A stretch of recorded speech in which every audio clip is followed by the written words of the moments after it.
सबको जय यीशु की। प्रभु यीशु क्रिस्त में प्यारे भाइयों बहनों, नवजीवन का संदेश इस शीर्षक के अंतर्गत प्रतिदिन का ईश्वर का जीवंत वचनों को सुनने के लिए, समझने के लिए, उन वचनों को ग्रहण करते हुए उन वचनों के अनुसार जीवन बिताने की शक्ति, सामर्थ्य, कृपा, अनुग्रह मांगते हुए एक सुंदर आदर्श क्रिस्तीय जीवन बिताने की विशेष कृपा मांगने के लिए मैं आप सभी लोगों का हार्दिक स्वागत करता हूं।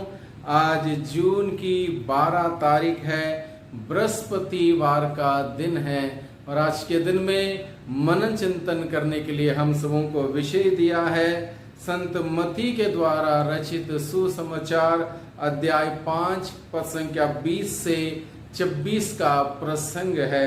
इस प्रसंग में मुख्य रूप से प्रभु यीशु मसीह हम सबों से कहता है कि हमारी धार्मिकता की गहराई कितनी होनी चाहिए, हमारी धार्मिकता की गहराई कितनी होनी चाहिए। इस विषय को लेकर हम लोग आज के सुसमाचार के वचनों के द्वारा मनन चिंतन करें कि धार्मिकता की गहराई कितनी होनी चाहिए। प्रभु यीशु ने कहा कि हमारी धार्मिकता की गहराई शास्त्री और फरीसियों की धार्मिकता की गहराई से ज्यादा होना चाहिए। शास्त्री और फरीसियों की धार्मिकता का जिक्र करते हुए प्रभु यीशु मसीह मुझे और आपको, हम सभी लोगों को यही कहता है कि मेरी और आपकी, हम सबों की धार्मिकता शास्त्री और फरीसियों की धार्मिकता से बहुत ज्यादा गहराई में होने की आवश्यकता है।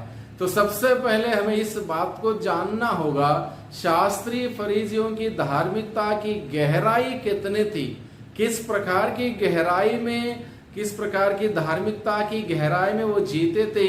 इस बात को जानना समझना हम सबों के लिए फायदेमंद होगा।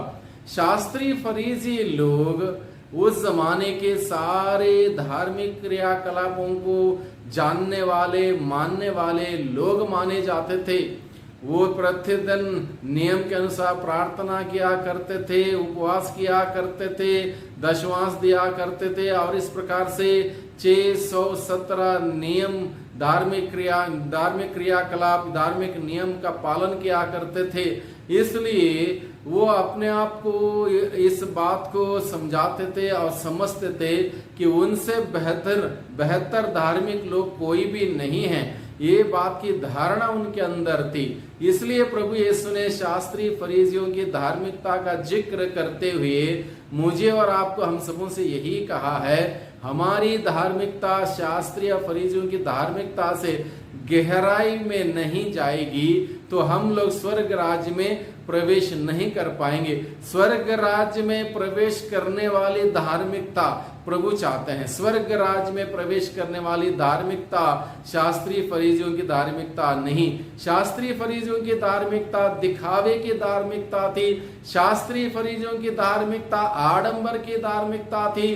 शास्त्री फरीसियों की धार्मिकता उनको ईश्वर के नजदीक नहीं ले जा पाई। शास्त्री फरीसियों की धार्मिकता केवल एक प्रकार का पाखंड, एक प्रकार का ढोंग रचने में ही रह गई। इसलिए ये उनका दिल ईश्वर से कोसों दूर रहा। वे अपने मुंह से जरूर ईश्वर का नाम लेते थे, लेकिन उनका दिल उस ईश्वर के साथ नहीं जुड़ा हुआ था।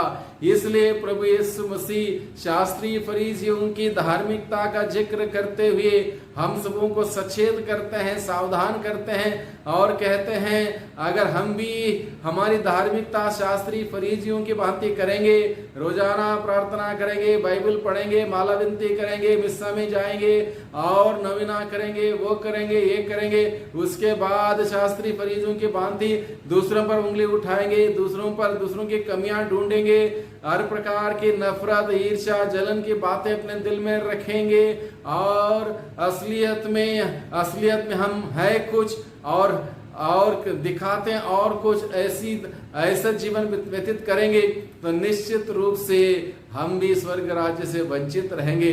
इसलिए प्रभु कहता है ऐसी धार्मिकता हम अपनाएं जो हमें स्वर्ग राज्य तक ले जा सकता है। इसलिए प्रभु ने कहा तुम्हारी धार्मिकता शास्त्री फरीजों की धार्मिकता से गहरी होगी, तभी जाके तुम स्वर्ग राज्य के हकदार बन जाओगे। इसलिए प्रभु हम सबों का निमंत्रण देता है शास्त्री फरीसियों की धार्मिकता की गहराई जानने के लिए और उनसे ज्यादा गहराई में हमारी धार्मिकता ले चलने के लिए प्रभु हमें निमंत्रण देता है। धार्मिकता की गहराई क्यों? स्वर्ग राज्य में प्रवेश करने के लिए हमें धार्मिकता की गहराई में जाना होगा। प्रभु क्या चाहता है? प्रभु चाहता है मैं बलिदान नहीं बल्कि दया चाहता हूं। प्रभु क्या कहता है? मैं बलिदान नहीं दया चाहता हूं। यदि हम मंदिर जाएंगे बलिदान चढ़ाने के लिए और उस बलिदान चढ़ाने के लिए सारे आडंबर को अपनाएंगे, खर्चा पानी करेंगे, वो करेंगे, ये करेंगे, बहुत कुछ करेंगे, लेकिन हमारा दिल ईश्वर के साथ जुड़ा हुआ नहीं है, एक दूसरे से हमारा रिश्ता संबंध ठीक नहीं है, तो प्रभु क्या कहता है? यदि तुम मंदिर में अपनी बेन चढ़ाने जा रहे हो और वहां तुम्हें अपने भाई या बहन के खिलाफ कोई ऐसी बात याद आए, तो उचित यही है अपनी बेन वहीं पर छोड़ो, पहले जाओ अपने भाई से बहन से मेल मिलाप करो, तब जाके अपना बेन चढ़ाओ, अपने बलिदान चढ़ाओ, अपनी प्रार्थना चढ़ाओ। यानी कि प्रभु क्या कहता है? मैं बलिदान नहीं चाहता हूं बल्कि दया चाहता हूं। एक ऐसा जीवन प्रभु चाहता है जो दया से संचालित हो, प्रेम से संचालित हो, माफी देने वाला हो, माफी लेने वाला हो, एक दूसरे के साथ जुड़ जाएंगे तभी हम ईश्वर के साथ जुड़ जाएंगे। ऐसी धार्मिकता के बारे में प्रभु हमें बताता है। ईश्वर से जुड़ने से पहले हमें इंसान से जुड़ना जरूरी है। जिसको हम देखते हैं, जिसके साथ रहते हैं, उठते बैठते काम करते, अगर उनसे हमारा रिश्ता संबंध ठीक नहीं है तो हम निश्चित रूप से ईश्वर के साथ अपना रिश्ता संबंध जोड़ नहीं सकते।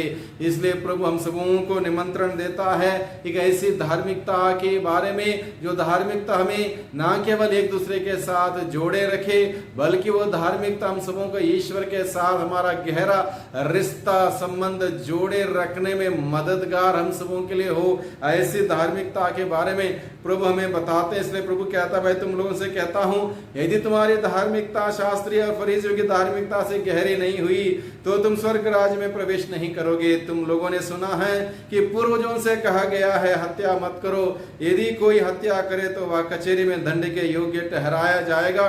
परंतु प्रभु कहता है मैं तुमसे कहता हूं जो अपने भाई पर क्रोध करता है वह कचहरी में दंड के योग्य ठहराया जाएगा। यदि वह अपने भाई से कहे रे मूर्ख तो वह महासभा में दंड के योग्य ठहराया जाएगा, और यदि वह कहे रे नास्तिक तो वह नरक की आग के योग्य ठहराया जाएगा। जब तुम वेदी पर अपनी भेंट चढ़ा रहे हो और तुम्हें वहां अपने भाई के खिलाफ कोई ऐसी बात याद आए तो अपनी भेंट वहीं पर छोड़ो, पहले जाके अपने भाई से मेल मिलाप करो, तब आगे अपनी बलिदान चढ़ाओ। कचहरी जाते समय रास्ते में अपने मुद्दई से समझौता कर लो, कहीं ऐसा ना हो कि वह तुम्हें नर दे और प्यादा तुम्हें बंदी गृह में डाल दे। मैं तुमसे कहता हूं जब तक कौड़ी नहीं चुका दोगे तब तक वहां से नहीं निकल पाओगे। इस प्रकार की धार्मिकता प्रभु हम सबों को बताता है। भाइयों बहनों इस बात को समझें, गहराई में जाएं। आसान नहीं है, बहुत कठिन है।